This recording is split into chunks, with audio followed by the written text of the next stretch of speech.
La question de chiffre alphabet est intéressante ce matin sur comment fonctionne une ampoule électrique. Il y a plusieurs types d'ampoules, donc voyons voir si on peut en parler, de plus anciennes aux plus récentes. Donc, si on pense ici, ça c'est un dessin d'une cuisinière. Donc, ici en Amérique du Nord, on a des cuisinières et on peut les avoir soit avec le gaz, donc on a le gaz qui nous donne le feu et ça fait réchauffer nos accessoires. C'est fantastique. Ça permet de pouvoir avoir une chaleur qui est continue. Il y a bien sûr des cuisinières électriques et ça, ce sont des petits, on appelle ça des ronds ici, dans lesquels ils sont noirs. Mais si on allume le feu ou on prend le petit, comment on appelle ça? On a le petit bouton et on le tourne, ceux-ci peuvent devenir rouges comme ceci. Et donc, qu'est-ce qui arrive? C'est qu'on a un élément et cet élément ici, qu'est-ce qu'il fait? C'est qu'il fait passer de l'électricité et celui-ci réchauffe. Et lorsqu'il réchauffe, ce qui est intéressant, l'électricité passe dans la matière, il y a une augmentation de la vibration des atomes et il y a maintenant un métal qui était noir qui devient rouge parce que les électrons et les atomes sont de plus en plus excités. Maintenant, ils gardent toujours leur forme parce que la chaleur ne va jamais aussi haute que la température pour faire fondre ce métal. Donc, ça, c'est un exemple. Si vous avez, par exemple, un grille-pain, vous avez le principe où on fait griller, par exemple, des rôtis ou on fait réchauffer un repas. Ça, bien sûr, si on n'utilise pas le gaz. Si nous avons une ampoule électrique, donc ça, c'est la question, bien sûr.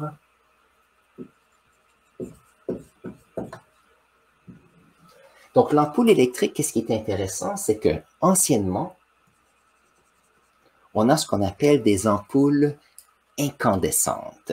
Donc, une ampoule incandescente, qu'est-ce que c'est? C'est que nous avons un fil électrique comme cela. Les électrons passent dans le fil électrique comme cela. Mais ils vont passer ici et vont descendre là. Mais ce qui est intéressant avec les ampoules, c'est que nous avons mis un petit filament. Souvent, le filament est fait de tungstène. Ça ici, c'est le symbole chimique du tungstène.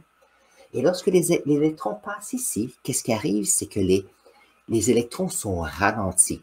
Donc, l'énergie des électrons qui circulent dans le fil électrique seront ralentis par les atomes du tungstène. Donc, les électrons vont vouloir passer et les atomes restent là. Mais les atomes du tungstène vont commencer à absorber l'énergie des électrons. Et en absorbant l'énergie, le petit filament qui est ici va commencer à chauffer. Il va chauffer tellement que ce qui était noir va devenir rouge et va devenir blanc. Pourquoi est-ce qu'il va devenir blanc? C'est qu'il est tellement chaud parce qu'il y a tellement d'électrons qui donnent de l'énergie que ce petit filament devient blanc et on a ici une lumière qui allume. Maintenant, ça ici, c'est avec le tungstène. Si dépendant de la technologie et du métal qu'on utilise ou de l'alliage qu'on utilise, on peut avoir de la lumière qui est très blanche à bleutée, c'est très très chaud, ou on peut avoir des lumières qui sont beaucoup plus, qui sont moins fortes, et donc on peut avoir du jaune ou du orange, dépendant de la chaleur de ce filament. Maintenant, ça fonctionne bien. Par contre, ce n'est pas très efficace lorsqu'on parle d'énergie. Parce qu'en plus de la lumière, il y a de la chaleur qui est créée. Et cette chaleur est une perte d'énergie utilisée lorsqu'on regarde une ampoule comme ceci. Et bien sûr, avec un certain temps, nous avons un filament ici qui peut se détériorer à cause de la chaleur. Des atomes vont finir par tomber et éventuellement, qu'est-ce qui va arriver? C'est que ce petit filament va briser et en même temps empêcher les électrons de passer, donc empêcher la lumière de passer. Donc ça, c'est un type d'ampoule qu'on appelle des ampoules incandescentes.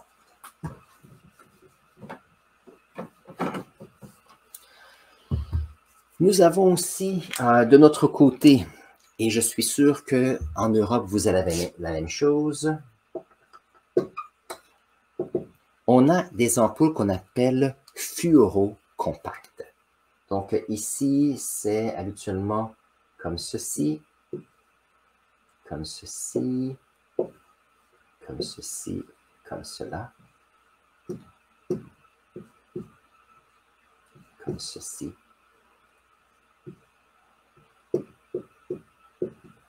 OK, j'espère que ça semble logique ici. Alors, c'est comme un petit fluorescent. Donc, c'est comme si on avait un tube fluorescent comme ceci qu'on a tourné pour former une forme d'ampoule. La raison pour cela, c'est qu'on voulait utiliser la même forme comme ça. Tous les appareils qui utilisent des ampoules, tous les luminaires qui utilisent ceux-ci, pouvaient utiliser ces ampoules ici. Maintenant, ça fonctionne différemment. Donc, l'idée ici, c'est de fluorescent, un peu comme nous avons ici. Alors, je l'ai fait vertical, mais sûrement que si vous allez dans une école, dans un bâtiment du gouvernement, vous avez vu au plafond ici, souvent, c'est ces deux tubes fluorescents, donc qui sont au plafond. Maintenant, ça ici, ça fonctionne très bien. Il y a du gaz à l'intérieur. Par contre, non. Ce qui est avantageux, c'est que ça prend plus d'énergie pour l'allumer, mais une fois que c'est allumé, ça prend beaucoup moins d'énergie. Et ça, c'est beaucoup plus utile que des ampoules incandescentes où il y a beaucoup de gaspillage. Alors, que ce soit un fluorescent qui est très long ou une ampoule fluorocompacte, alors ici, fluorocompacte,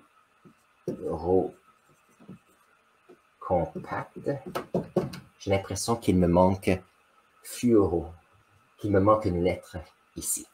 Voyons voir comment ces ampoules fonctionnent. Donc ici, je vais faire un dessin comme cela, comme ceci et comme cela.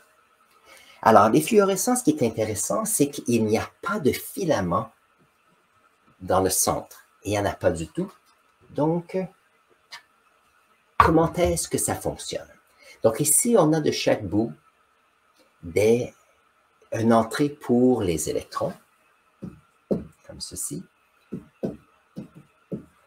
Maintenant, les électrons ici vont pas suivre un fil, mais vont suivre des atomes qui sont gazeux ici et les électrons à l'intérieur de ces gaz.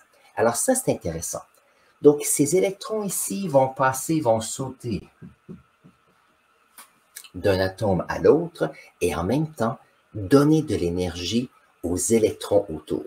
Donc, voyons voir si on peut aller à une échelle plus petite ici.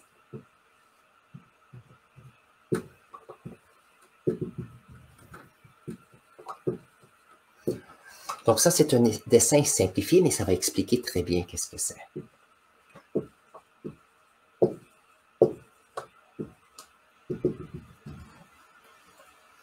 Alors, lorsque les électrons arrivent dans le fluorescent, ils vont arriver, ils vont influencer les électrons qui sont autour des noyaux de gaz qui sont ici. Et qu'est-ce qu'ils vont faire? C'est que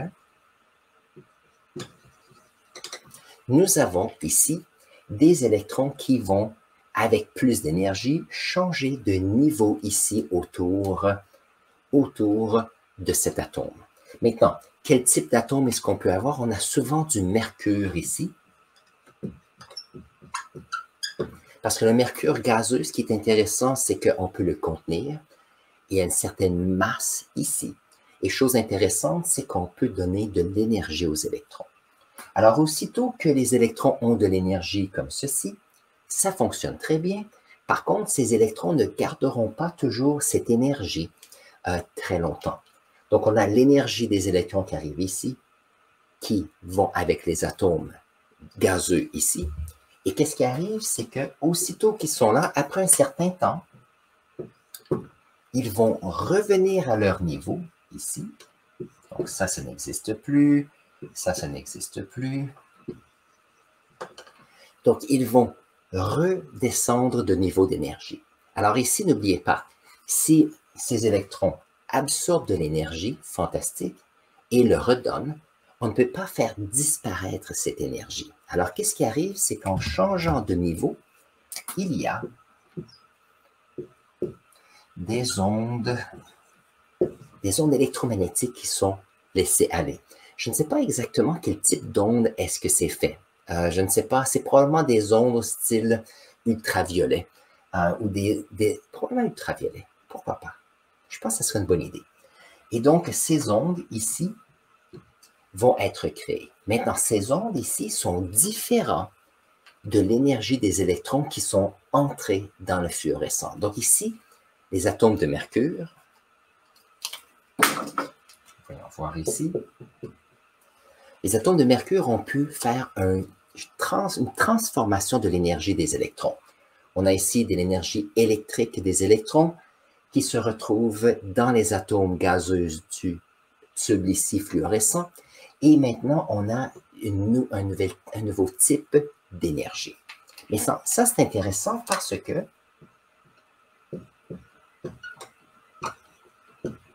ces types d'énergie ici, qui sont maintenant des ondes, des ondes ici, qu'est-ce qui est intéressant, c'est que ceux-ci vont interagir avec la surface extérieure du fluorescent.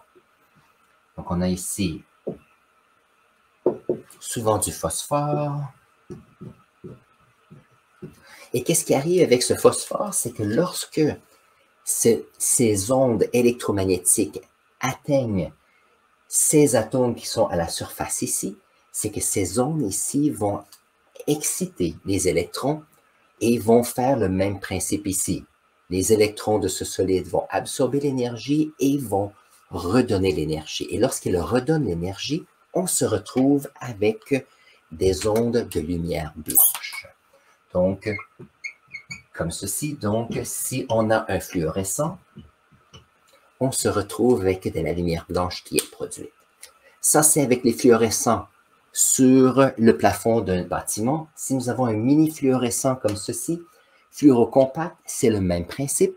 C'est pour ça que lorsqu'on allume la lumière, par exemple, la lumière n'allumera pas instantanément. Habituellement, il y a un petit délai. Un délai lorsque l'énergie des électrons vont arriver, interagir avec un gaz, créer des ondes électromagnétiques, affecter un autre type d'onde et après émettre la lumière visible. Donc ça, c'est intéressant. Donc ça, c'est avec les petites ampoules fluorocompactes. Maintenant, il y a bien sûr les petites, qu'on appelle ça les LED. En français, c'est DEL, comme ceci. Alors ça ici, ce sont ce qu'on appelle des petites diodes. Alors, ce sont des diodes qui émettent de la lumière. Donc, diodes qui émettent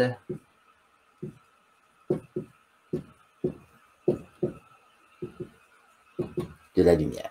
Donc ici, qu'est-ce qui arrive? C'est qu'on a un petit appareil et c'est très, très petit, comme ceci. Alors ça, c'est un petit dessin simplifié où on a les électrons qui arrivent d'un côté, les électrons qui quittent. Et ici, entre les deux, on a deux petites plaques dans lesquelles il y a une interaction ici des électrons et de la lumière qui est émise. Maintenant, ce qui est intéressant avec ces petites diodes, c'est que la quantité d'énergie nécessaire pour produire de la lumière est très, très, très petite. Et ça, c'est fantastique. Parce que lorsqu'on a voyons voir, on a nos ampoules incandescentes à 100 watts, par exemple, ou à 60 watts. On peut se retrouver avec des lumières d'ailes où on peut avoir 6 watts ou qui peut avoir 13 watts. Donc, on peut diviser presque par 10 l'énergie nécessaire pour produire la même lumière. Et ça, c'est important. Ça veut dire qu'on a besoin de moins de ressources. Les centrales énergétiques ont besoin de moins produire d'énergie ou permettent de voir beaucoup plus de lumière ou d'appareils qui peuvent être utilisés. Et on utilise beaucoup depuis une quinzaine d'années, vingtaine d'années, les diodes dans les voitures, dans les camions, de façon à ce qu'on a besoin de moins d'énergie pour la lumière. Et donc, ça, c'est 3 grands types. Il y a d'autres types d'ampoules, mais en gros, ce sont 3 façons différentes de parler de la lumière. C'est une excellente question ici. Si vous avez appris quelque chose d'intéressant aujourd'hui, n'oubliez pas de vous abonner à notre chaîne. Si vous avez des questions supplémentaires, mettez-les dans la section commentaires. Ça me fait toujours plaisir de les lire et les utiliser pour faire nos prochaines vidéos. Sur ce, prenez un instant et je vais mettre ici un lien pour une autre vidéo pour vous et on se voit dans la prochaine vidéo.